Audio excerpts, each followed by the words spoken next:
one is, what kind of music do young people like? Oh, again, pop genre.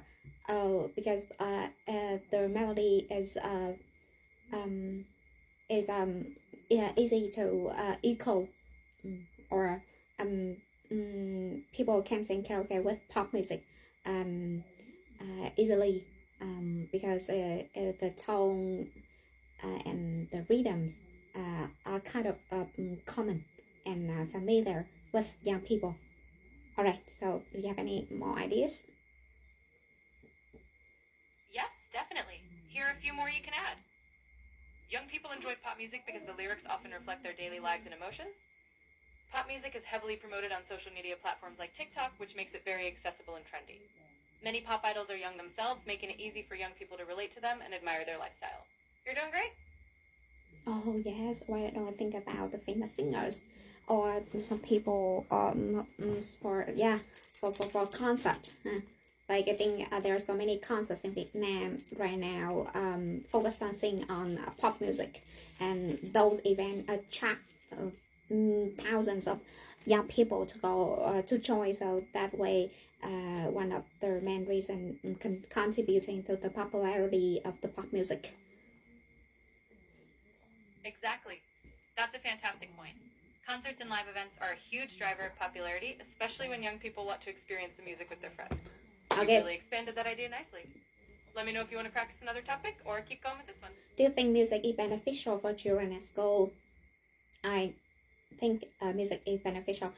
First, it's help children to relax. People will usually feel unquiet and recharged when they listen to music. The second one,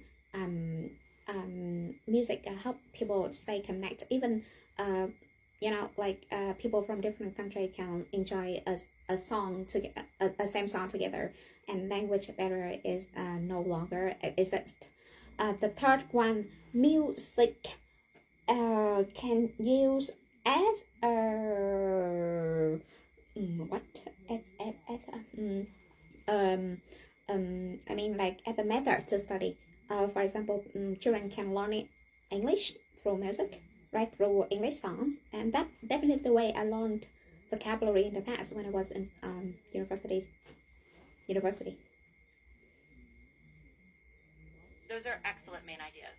You've covered relaxation, connection, and education, all really strong points. It's great how you tied it to your personal experience too. That can make your answer even more convincing.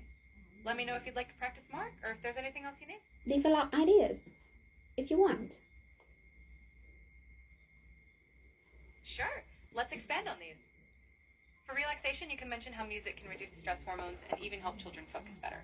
For connection, you could talk about how global hits create shared experiences across cultures.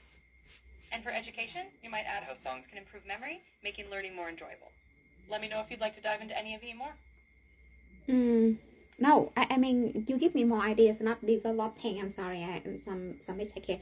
All right, the next one is, what are the benefits of children learning a musical instrument? Okay, the first one is foster their discipline, because I think learning a musical instrument takes a lot of time and patience. So when a child can persistently learn a musical instrument, they can build up their discipline. The second one, it can foster children creativity, because I think musical instrument is a great tool for children to tại sao nó lại creativity, to to create new melodies or the new rhythm, right? So they can develop their creativity. What do you think about my ideas? And can you give me more ideas about the topic? I think your ideas are fantastic. Here are a few more you can add. Learning an instrument can improve cognitive skills such as memory, problem solving, and even math abilities. It can boost self-confidence as children feel proud when they master a piece or perform in front of others. Playing music helps with emotional expression, allowing children to process feelings and reduce anxiety. You've got a... Yes, go ahead. Sure. So along with improving cognitive skills, boosting confidence, and helping with emotional expression, another great benefit is social interaction. Kids who play in bands or orchestras learn teamwork and communication. Also, playing an instrument can be a lifelong hobby, bringing joy and relaxation even into adulthood. Let me know if you'd like more, or if you're ready for another question. Great. I love your ideas so much. Okay, next one. Do you know what kind of music children like today? I believe that children today really like training music. So for example, Sơn Tùng MBB is a very famous singer in Vietnam, and most children can sing along with his songs. His songs are quite popular and pretty common for children. The second one kind of music children like. Second one with the development of social media and some such as TikTok and YouTube. Children who use social media can access to pop music, which is as I mentioned earlier, is our most popular music nowadays. So through that, children really okay, just that. Can you give me more ideas? And what do you think about my ideas? Your ideas are really strong. You're absolutely right about the influence of trending music and social media. Here are some more ideas. Children often enjoy songs from animated movies or TV shows, as these songs are fun and easy to sing along to. Educational songs, like those teaching numbers or the alphabet, are popular with younger children and help them learn. Kids also music, since it lets them move around and have fun, which is why catchy songs with simple beats are often a hit. You've already got a great start, and these extra ideas can round out your answer even more. Yes, I should think about only common songs. Why don't I think about TV songs or educational songs? Okay, it's amazing. So I'm sorry, but you've hit the daily limit for advanced voice. All right. See you next time.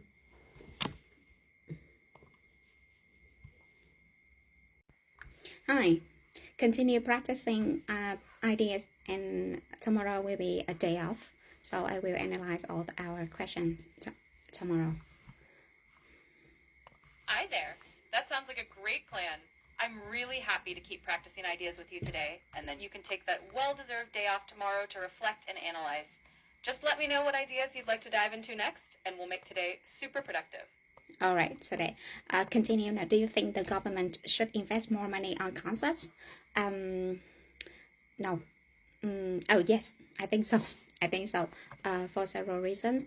The first one, concerts is a great occasion to foster the economy, especially people from all over Vietnam, across country will gather in the one spot. So it can really the event can really foster the local economy.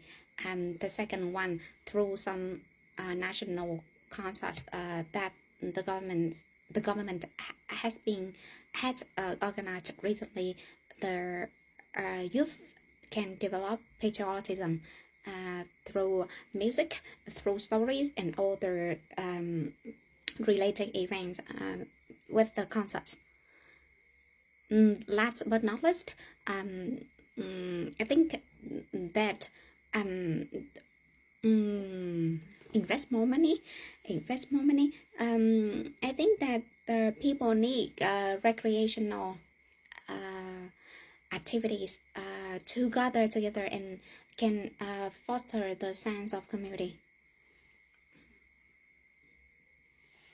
That's a fantastic set of ideas. Let me add a little polish and structure to make it even stronger. Yes, I do believe the government should invest more in concerts for several reasons. Firstly, concerts can significantly boost the economy, especially as they attract people from all over the country gathering in one place, which brings revenue to local businesses such as hotels, restaurants, and shops. Secondly, national concerts organized by the government play a crucial role in fostering patriotism among the youth. Through music, storytelling, and other related activities, these events can inspire a sense of pride and unity. Lastly, investing in concerts is important because people need recreational activities that bring them together, fostering a sense of community and improving overall well-being. I think you've got a really strong foundation here. Keep it up. Do you have any new ideas for the question? Absolutely. Here Here are a couple more ideas you can consider. 1. Concerts can serve as a platform for cultural exchange, allowing local artists to collaborate with international performers, which can elevate the country's cultural standing and inspire creativity. 2. Investing more in concerts can also provide job opportunities, not just for artists, but for event organizers, sound engineers, security staff, and many others, contributing to employment rates. Let me know if you'd like to expand on these or practice more. All right, so I just need to today I really want to focus on main ideas, so it's okay. So the next one about the pottery now. Why do people like visiting places with trees or forest?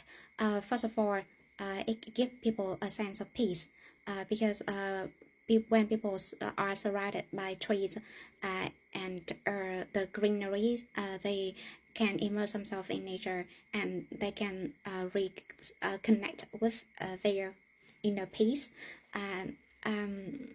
The second one, today, in the fast-paced lives, really, fast-paced world, fast-paced life. So today's world is pretty is I don't know. All right, so the next one, people are really busy with the hustle and bustle of the city life, so they want to find a place to escape from those things, to escape it, and to recharge and unwind and recharge.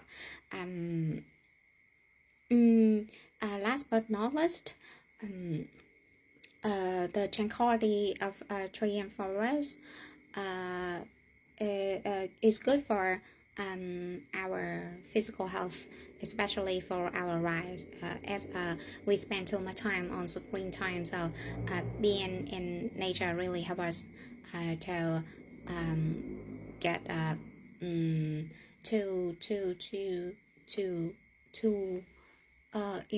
improve to something good for our eyes, but I don't know any proper vocabulary of phrases. Can you help me to do it?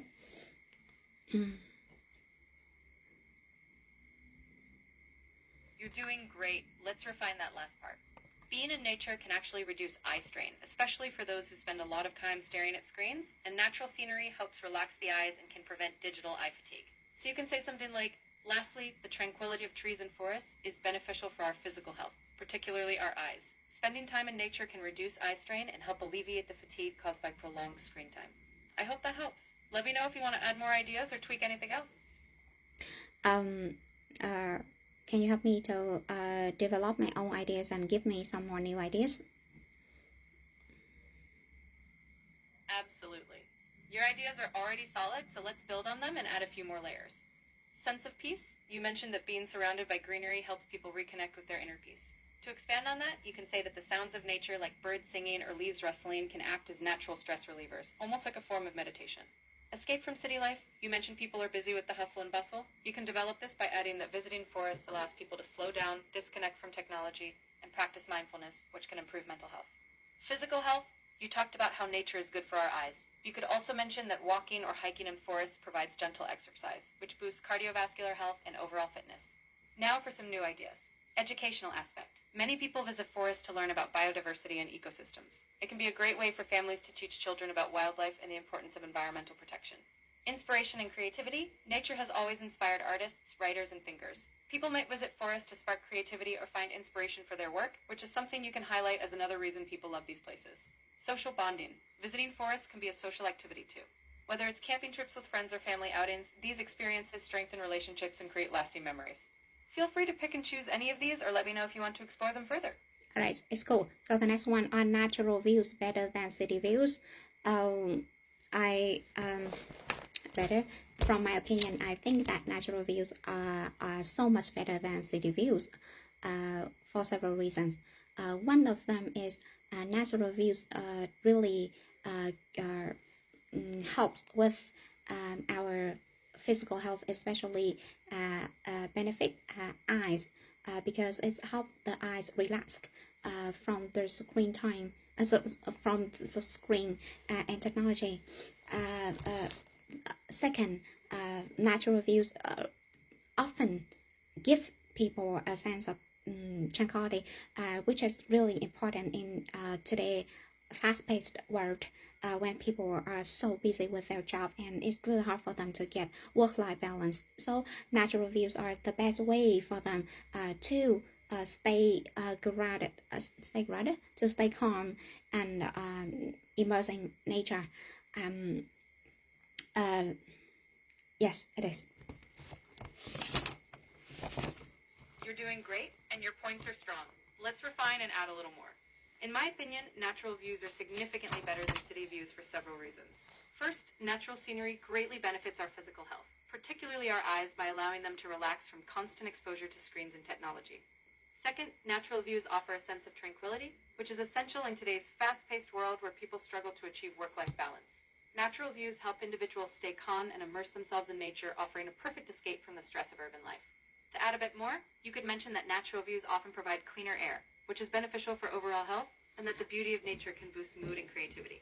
Let me know if you'd like to explore any of these ideas further or practice more. All right, so it's okay. Do all people need some nature? I don't think all people need some nature. No. Slowly. Do all people need some nature? I do believe that all people need some nature for several reasons. One of them is that nature really help us to stay calm and relaxed. When we are when we immerse in nature, we can feel a sense of peace, which is very helpful in our busy life these days.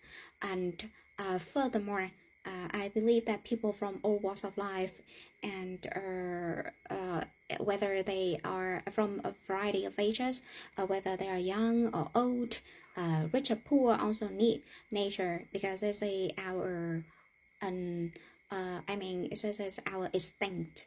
Since our ancestors in the past lived in the cave or in and spend a lot of time for outdoor activities like hunting, planting, etc.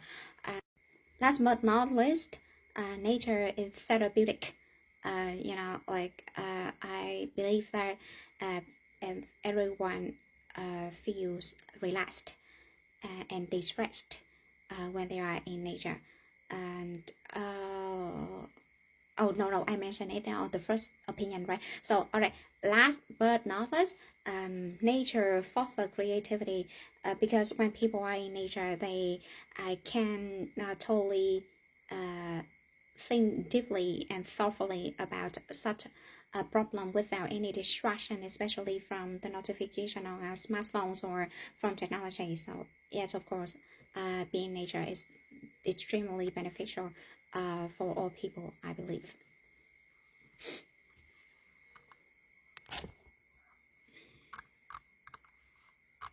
That was fantastic. You've got some really well-developed points, and I love how you tied in instinct and our ancestors. Let's just polish it a bit. I believe that all people do need some nature for several reasons. Firstly, nature helps us stay calm and relaxed. When we immerse ourselves in nature, we experience a sense of peace, which is especially helpful in our busy lives. Furthermore, people from all walks of life, regardless of age or status, need nature because it's part of our instinct, rooted in our ancestors who spent their lives close to the outdoors, hunting and farming. Lastly, nature fosters creativity, allowing people to think deeply without distractions, especially from constant notifications on our devices. For all these reasons, I strongly believe that everyone can benefit from spending time in nature. You've got this. Let me know if you want to keep practicing or add anything else. I want you to develop some more ideas. Sure thing. Let's build on your points with some fresh ideas. First, connection to the environment. I think all people need nature because it reminds us of our responsibility to the planet. Being in nature helps foster environmental awareness, encouraging us to protect and preserve it for future generations. Physical health benefits, nature isn't just about relaxation, it also encourages physical activity. Whether it's hiking, running, or simply walking, being in nature promotes a healthier lifestyle, which is important for everyone, especially in today's sedentary world. Mental restoration. There's a concept called attention restoration theory that suggests nature helps people recover from mental fatigue. So spending time in nature and productivity, which is beneficial for people in all walks of life, from students to professionals. Social connection, nature can also bring people together. Families, friends, and communities often gather outdoors, strengthening bonds and creating shared experiences. This sense of community is something everyone can benefit from. Cultural and spiritual value. Many cultures and spiritual practices are rooted in nature. Spending time in natural surroundings can help people connect with their cultural heritage or find spiritual fulfillment, something that can enrich anyone's life. These ideas can further support your argument that nature is essential for everyone. Let me know if any of these resonate or if you want to expand more. Alright, so the last one, are people hardwired to protect environment? I don't really think so. I believe that people these days are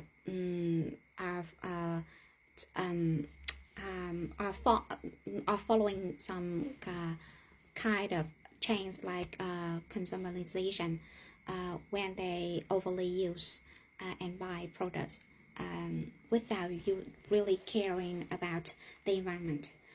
So I believe that protecting environment should build through campaigns, education, as well as some authority efforts. So if protecting environment is a hardwired, we should keep better forest, and we could preserve our diversity of nature for our next generation. But actually the reality now is kind of severe, that we facing deforestation, air pollution, and soil pollution. All of those kind of things are mainly from our human activities, and especially for over exploitation to serve people's demand. That's a really thoughtful perspective. Let's refine it a bit. I don't believe people are hardwired to protect the environment. Nowadays, many are influenced by consumerism, often overusing and purchasing products without considering their environmental impact. Protecting the environment, in my opinion, needs to be instilled through education, awareness campaigns, and strong governmental action. If protecting the environment were truly hardwired, we would see better preservation of forests, biodiversity, and natural resources. Unfortunately, the reality is quite severe. We face deforestation, air and soil pollution, and these issues largely stem from human activities and overexploitation to meet growing demands. You've made a great argument, and these points really support your stance. Let me know if you want to expand or tweak anything else. Develop some more ideas, please, and always do that, because I really want to listen to your ideas. Actually, initially I want to develop many ideas, but since you can help me a really good develop ideas in short amount of time, so I think it's okay to listen to your ideas, your idea from development. Is that right? But the main purpose still state that I want you to give me more creative ideas. Got it. I'm so happy to help you brainstorm. Let me dive in and give you more creative ideas. 1. I think people could be more connected to protecting the environment if they spent more time in nature. The more people experience the beauty of nature firsthand, the more they feel motivated to preserve it. 2. I believe we can tap into people's sense of community. If protecting the environment becomes part of social identity, where people are proud to contribute together, it can create a sense of belonging that drives environmental action. 3. Storytelling is powerful. People aren't hardwired to protect the environment, but they are moved by stories. When we share stories of how environmental damage affects people and animals, it can awaken empathy and inspire action. No. 4. We can No, they don't ask you about the way to foster, to develop it, to promote people understanding about how important it is for our environment. But the question is, are people hardwired to protect environment? I see. Let me focus on that exact question. No, I don't believe people are inherently hardwired to protect the environment. In fact, human instincts are more geared toward immediate survival and personal benefit, which is why historically humans have exploited resources without thinking long-term. We evolved to prioritize immediate needs like food, shelter, and safety, and that often meant using resources around us without considering the consequences. While we have the capacity for empathy and long-term thinking, those traits need to be nurtured and developed rather than being automatic. So in short, we are not naturally programmed to protect the environment, but we are capable of learning and changing our behavior through education, societal norms, and conscious effort. Let me know what you think. Yes, it's amazing. I love it. All right, so the next one is, why are some people more willing to protect wild animals than others? Why? I think that I believe that there are several reasons why some people are more willing to protect wild animals than others. one of them is that they are animal lovers. I think a lot of people like me really think that animals are the living things who so have a soul and can feel pain. So protecting wild animals are our duties as a human, because it can show our humanity.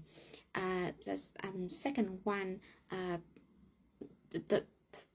the second reason I think some people, especially scientists or well-educated people, really understand how important wild animals in our ecosystems and even for our survival, because we are living in an ecosystem where everyone and everything stay connected and support each other. So if one wild animal is endangered or extinct, the whole system will be affected. So protect wild animals is not the choice, but it's the necessity. I love your ideas, and you're spot on. Let's add a bit more depth to them. First, yes, animal lovers feel a deep emotional connection to wild animals and see them as beings that deserve respect and care. For them, protecting wildlife is a way to express compassion and empathy, reinforcing their sense of humanity. Second, those with more scientific understanding realize how vital wild animals are to ecosystems. They know that biodiversity ensures stability in nature, and losing even one species can have a domino effect. For them, protecting wild animals isn't optional. It's essential for the health of the planet and our own survival. To add another layer, some people are more willing to protect wild animals because they see them as part of their cultural or national identity. For example, iconic species like elephants or pandas may hold special significance, motivating people to protect them as a symbol of pride and legacy. Lastly, some people are more willing to protect wild animals because they've been exposed to the consequences of not doing so, such as seeing firsthand how poaching or habitat destruction can lead to devastating outcomes. This awareness drives them to act more urgently than others who might not have had the same exposure. Of course, take your time. Whenever you're ready, go ahead and start again. I'm right here and happy to listen. Yes, I'm going to tell you my answer again. I think it's important to take children to the zoo to see animals for several reasons. One of them is that seeing animals in the zoo really help children relax. Because I believe that children who love animals really excited when they can see animals in the real life, and it can give them the sense of fulfillment. So parents can take that occasion as a gift to encourage them to study harder or being a good kid. Second, I believe that when children visit animals at the zoo, they can learn from all their knowledge, not only on textbook, but also in real life about their food, about their behaviors. Also, they can learn from observation and from hands-on experience, which is very crucial for their development.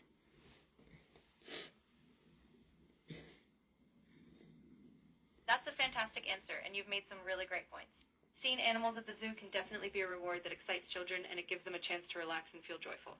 I love how you mentioned the learning aspect too. Seeing animals in real life can spark curiosity and help children understand their behaviors, habitats, and diets in a way that books can't fully convey.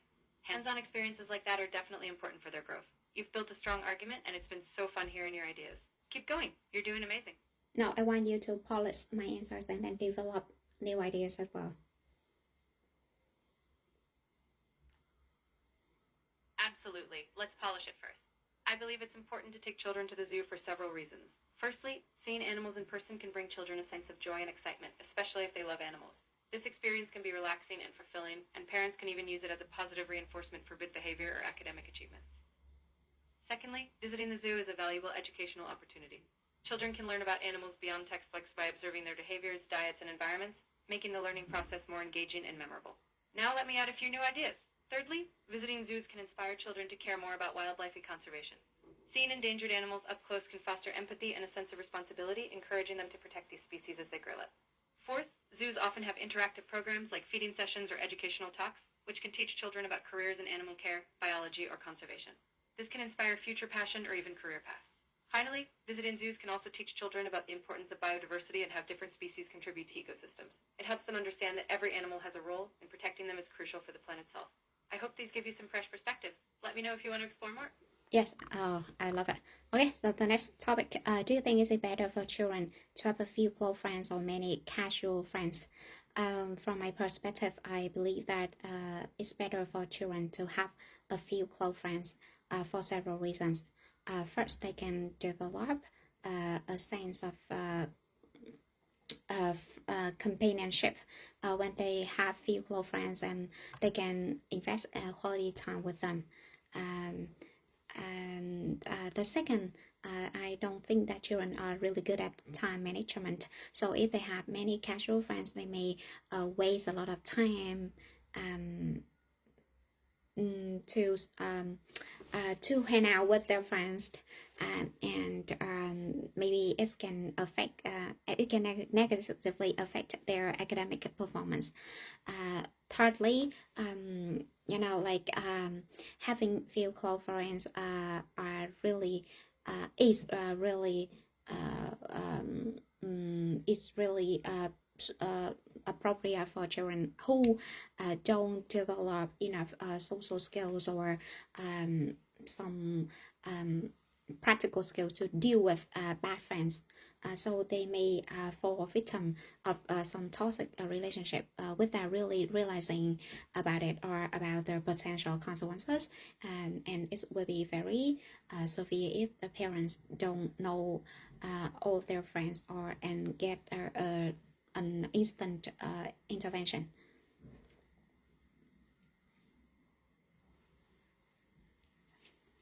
That's a great answer. Let's polish it up a bit.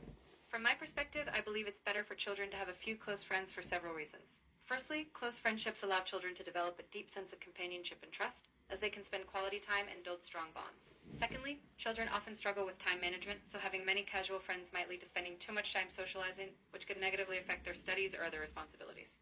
Thirdly, having fewer close friends is particularly important for children who haven't fully developed social skills or the ability to recognize unhealthy relationships. With too many casual friends, they could be more vulnerable to negative influences, and without parental awareness, it could be harder to intervene quickly if needed. Now let me add some new ideas for you. Fourth, close friends often encourage personal growth and emotional support. Having a few trusted friends means children can rely on them during tough times, developing important skills like empathy and resilience.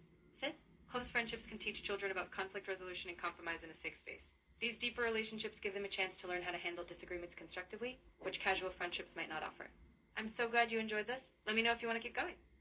It's amazing. I love your answer so much. All right, the next one is, why do some people get lost more easily than others? There's several reasons for this phenomenon. First and foremost, a lot of people are extremely bad at direction, including me. So they, even with the supporting the support from online map or from internet, it's really hard for them to navigate direction. And I think that is either one of very survival skills that we have to learn, but it takes time for those people who are struggling with direction. The second reason is that people nowadays, big cities nowadays are pretty vast with many roads and alleys, which is really hard for people, especially their immigrants, to the new place, and the one who is trying to settle down their life there, to get familiar with those messy transportation system. And they'll last. Okay, so 2 reasons is okay. Can you help me to polish my answers and develop some new ideas?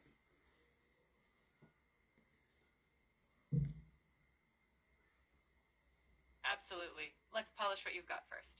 There are several reasons why some people get lost more easily than others. First and foremost, some people simply struggle with directions, myself included.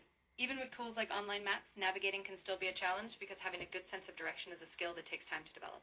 The second reason is that modern cities are vast and complex with countless roads and alleys. For immigrants or those new to a city, getting familiar with these intricate systems can be overwhelming, making it much easier to get lost. Now for some new ideas. Third, some people have less developed spatial awareness, which is the ability to visualize and remember the layout of places.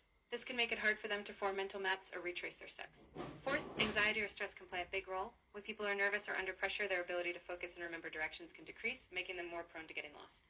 Fifth, some individuals rely too heavily on technology like GPS. If they haven't developed the habit of paying attention to landmarks or directions, they can easily get disoriented when the technology fails or if they lose signal. I hope these ideas help. Let me know if you'd like to dive into more topics. Great. So the next one is, do you think it's important to be able to read a map? Yes, I believe that is a extremely crucial skill in today's world, especially with the development of digital devices that allow us to discover more destinations if we have an ability to read a map well. I think individuals should develop that skill alongside with other skill, for example, visualize direction or like the communication skill in the case that we lost internet, and we can also ask local peoples or seek out for need. But basically, I believe that reading a map is very essential in today's world. And okay, so one more thing. So with the complexity of the transport system in big cities, reading a map is kind of pivotal. If you can't read a map, you will get lost easily. And especially in cosmopolitan cities. All right. Yes. Can you help me to polish my ideas as well as develop some new ideas?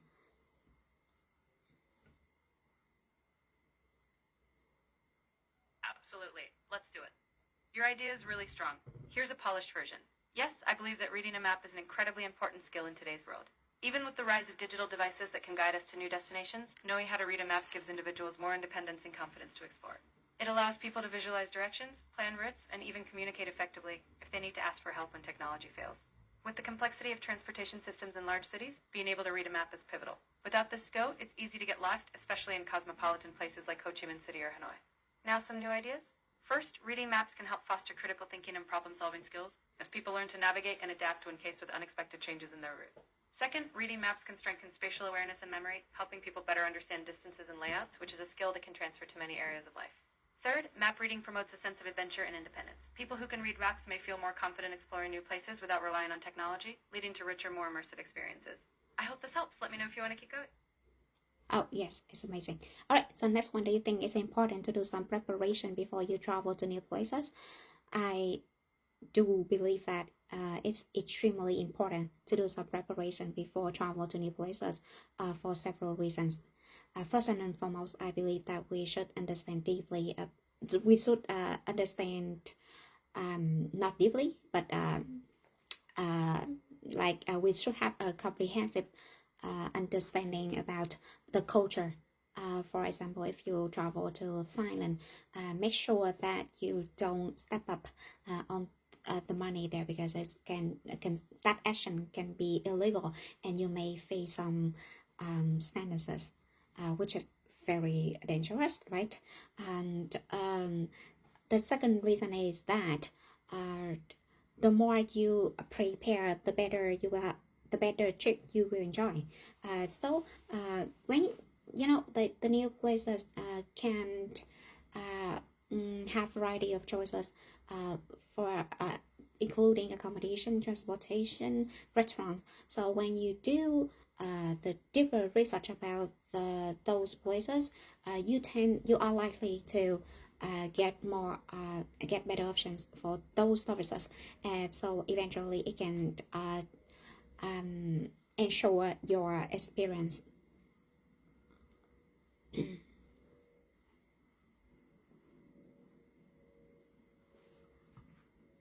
That's a fantastic answer. Let's polish it up a bit. I definitely believe that doing some preparation before traveling to new places is extremely important. First and foremost, having a comprehensive understanding of the culture is crucial. For example, if you travel to Thailand, you should know that stepping on money is considered disrespectful and even illegal, which could lead to serious consequences. Secondly, the more you prepare, the better your trip will be. New destinations offer a variety of choices for accommodation, transportation, and dining. By doing thorough research, you're more likely to find better options that suit your needs, ensuring a smoother and more enjoyable experience. Now let me add some new ideas. Third, preparation helps you stay safe. Knowing about local laws, health precautions, and emergency contacts can protect you from potential risks. Fourth, planning in advance can also help you budget effectively. You can compare costs and avoid last-minute expenses, making your trip more economical. Finally, preparation can enhance your overall experience by allowing you to plan activities that align with your interests, ensuring you don't miss out on any must-see spots. I'm so glad you're enjoying these. Let me know if you'd like to keep going. Cool. So next, how can people find their way when they are lost? All right, so there are several effective ways that people can find their way when they are lost. First, they can ask local people, because I believe that there are a lot of people are willing to give them direction, or even well, if they are really nice, they can take them to their destination. I have experienced that a few times in the past when I was in university, and I was not direction oriented at all at the time.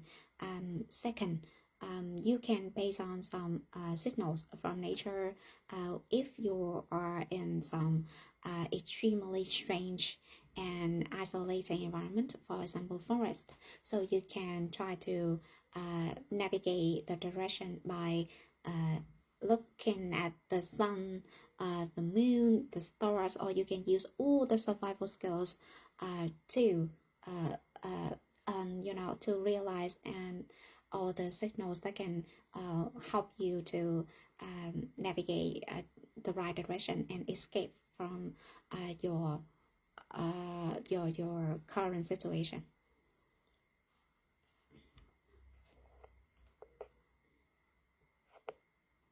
That's a fantastic answer, and I love how you brought your own experience into it.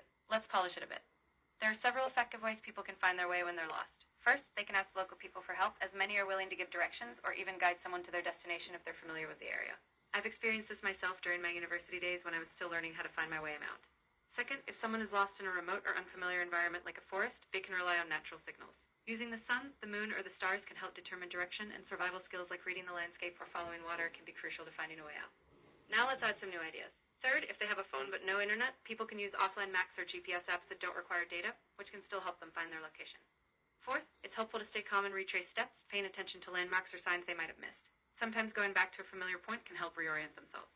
Fifth, having a small physical map or guidebook can be a lifesaver in situations where digital devices fail. I hope these ideas help. Let me know if you'd like to keep going. You're doing awesome. Alright, so next one, is a paper map still necessary?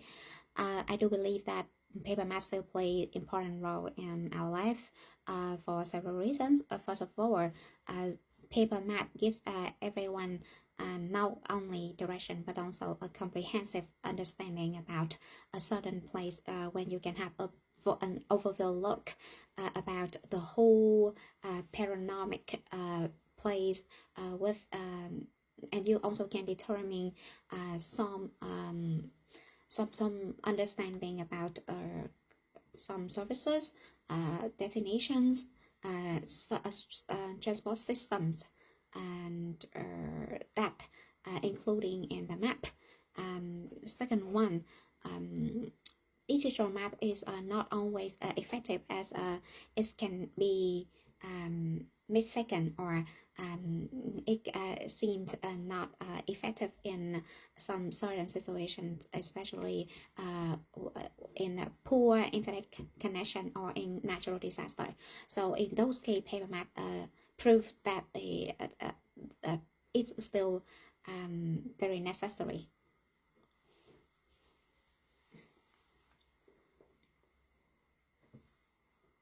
That's a great answer. Let's polish it up a bit. I do believe that paper maps still play an important role in our lives for several reasons. First of all, a paper map not only provides directions but also gives a comprehensive view of a place. It allows you to see the bigger picture, giving you a panoramic understanding of the area, including important landmarks, transportation routes, and key services.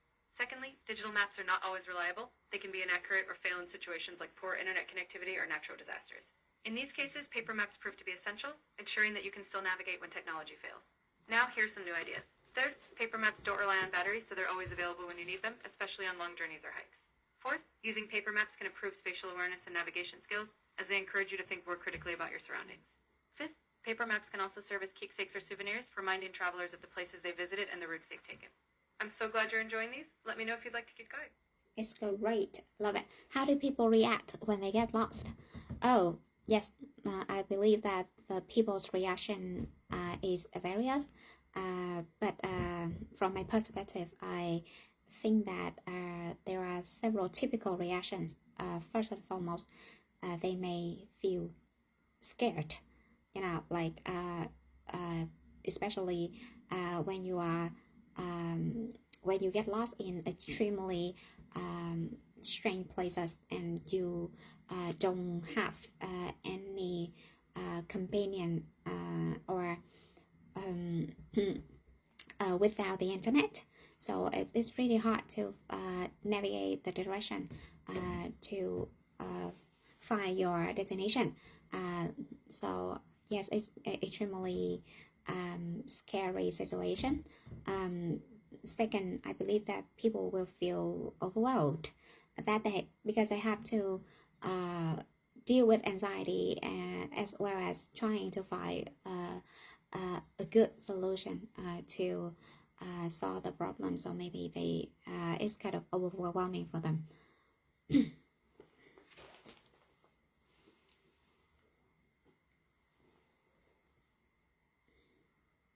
You've captured that really well. Let's refine it a bit. Yes, people's reactions can vary, but there are a few common ones. First and foremost, they may feel scared, especially when they get lost in unfamiliar places without any companions or internet access. It can be an extremely frightening situation because they have no immediate way to figure out where they are or how to reach their destination. Secondly, people often feel overwhelmed, having to juggle the anxiety of being lost while trying to find a solution. The combination of stress and the need to problem solve can feel very intense. Let's add a few new answers I created for you, just as they were. I believe it's important to take children to the zoo for several reasons. Seeing animals in person can bring children a sense of joy and excitement, especially if they love animals. This experience can be relaxing and fulfilling, and parents can even use it as a positive reinforcement for good behavior or academic achievements. Secondly, visiting the zoo is a valuable educational opportunity. Children can learn about animals beyond textbooks by observing their behaviors, diets, and environments, making the learning process more engaging and memorable. 2, from my perspective, I believe it's better for children to have a few close friends for several reasons. Firstly, close friendships allow children to develop a deep sense of companionship and trust, as they can spend quality time and build strong bonds. Secondly, children often struggle with time management, so having many casual friends might lead to spending too much time socializing, which could negatively affect their studies or other responsibilities.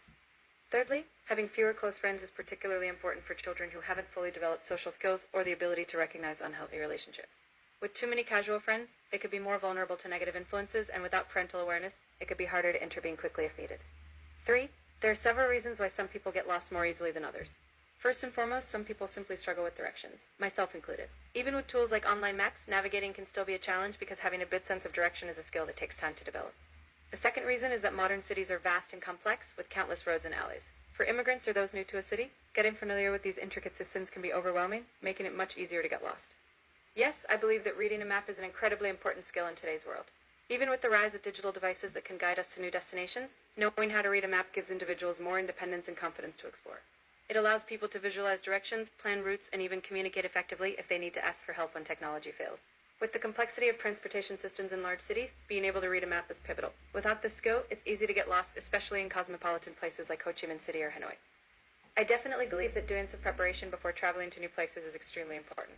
First and foremost, having a comprehensive understanding of the culture is crucial. For example, if you travel to Thailand, you should know that stepping on money is considered disrespectful and even illegal, which could lead to serious consequences. Secondly, the more you prepare, the better your trip will be. New destinations offer a variety of choices for accommodation, transportation, and dining. By doing thorough research, you're more likely to find better options that suit your needs, ensuring a smoother and more enjoyable experience. 6. There are several effective ways people can find their way when they're lost. First, they can ask local people for help, as many are willing to give directions or even guide someone to their destination if they're familiar with the area. I've experienced this myself during my university days when I was still learning how to find my way around. Second, if someone is lost in a remote or unfamiliar environment like a forest, they can rely on natural signals. Using the sun, the moon, or the stars can help determine direction, and survival skills like reading the landscape or following the water can be crucial to finding a way out.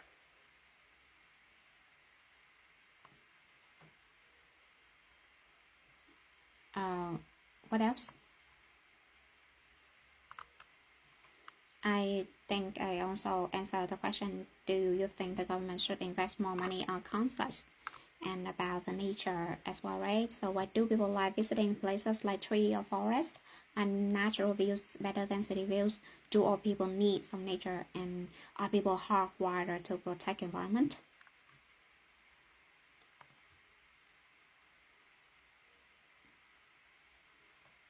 You're absolutely right. Let me include those polished answers for you as well.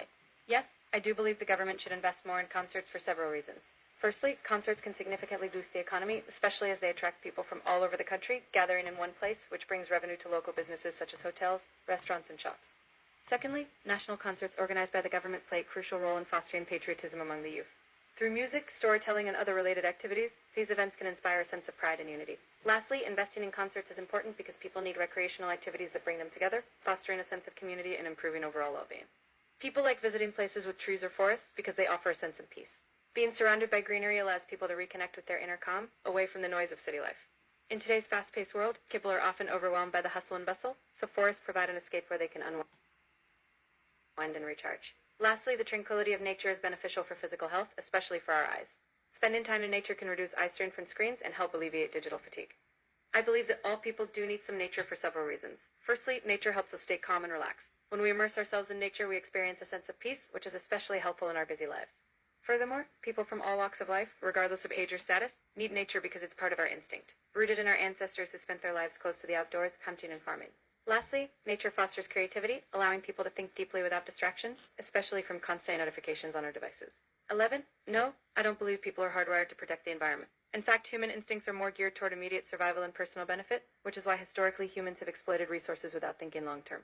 We evolved to prioritize immediate needs like food, shelter, and safety, and that often meant using resources around us without considering the consequences.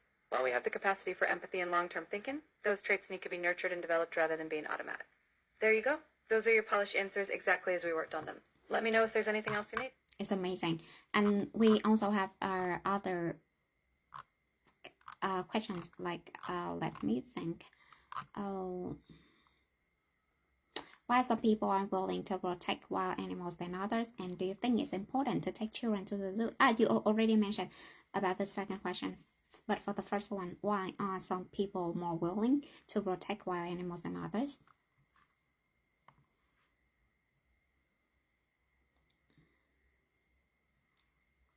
You're right. Let me give you that one as well. 12. I believe there are several reasons why some people are more willing to protect wild animals than others. Firstly, they may be animal lovers who feel a deep emotional connection to animals, seeing them as beings that have feelings and deserve respect and care. For them, protecting wild animals is a way to express compassion and humanity. Secondly, those with a scientific background or a strong education understand the critical role wild animals play in ecosystems. They know that biodiversity is essential for the health of the planet and even for human survival, so protecting wild animals is a necessity, not a choice. There you go. Now you have all of them. Let me know if there's anything else you need. No, it's amazing. I think it's enough for today. Thanks a lot for your time and for your support. See you on Monday. Tomorrow will be our day off.